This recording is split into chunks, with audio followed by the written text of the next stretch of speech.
Okay, this is 7.1 video number 3. We're looking at Introduction to Systems of Nonlinear Equations.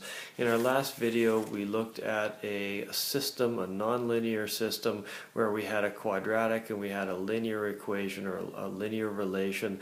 We found that the linear relation could be put in y-intercept form like this and graphed, and the quadratic up here could be fleshed out on this table here and then graphed, and we ended up with this graph, and we found that there were 2 points that existed on both the linear equation as well as on the quadratic, and we had 2 sets of coordinates that showed up in both.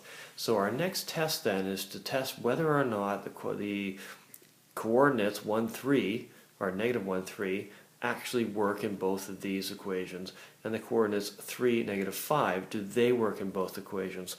Well, let's start with the first one here, negative 1 and 3. So x squared plus y equals 4. So negative 1 squared plus 3 equals 4. Is that true? Well, negative 1 squared is 1 plus 3 equals 4. So yes, it works. The second one, 2x plus y equals 1. That means that 2 times negative 1 plus 3, so 3 for the y, should equal 1. 2 times negative 1 is negative 2 plus 3 indeed equals 1. So it works. So yes, this set of coordinates works in both functions. So the intersection of the two lines then represents a solution for the linear system. In other words, the coordinate works in both equations. Let's look at this other set of coordinates here, 3 and negative 5. Well, if 3 was x and negative 5 was y, we'd have 3 squared, that's this equation here, 3 squared plus 5 equals 4. Sorry, 3 squared plus negative 5 equals 4. Well, 3 squared equals 9 plus negative 5 equals 4, so that's 9 minus 5 equals 4, and yes, it does. So that works.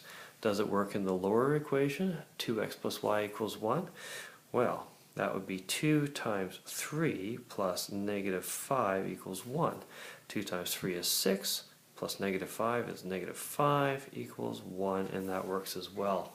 So we can test coordinates by plugging in the values of x and y into both equations in the system. And if we find that they work in both equations of the system, then we know that that coordinate is part of the solution set. Now in this linear system there were 2, because the line crossed through the parabola and there were 2 different points that existed on both the blue parabola and the pink line. It could also be that the line is way off to the side here and there is no solution set because there is no common point. It could be that it just touches it as well, so that there's only one intersection.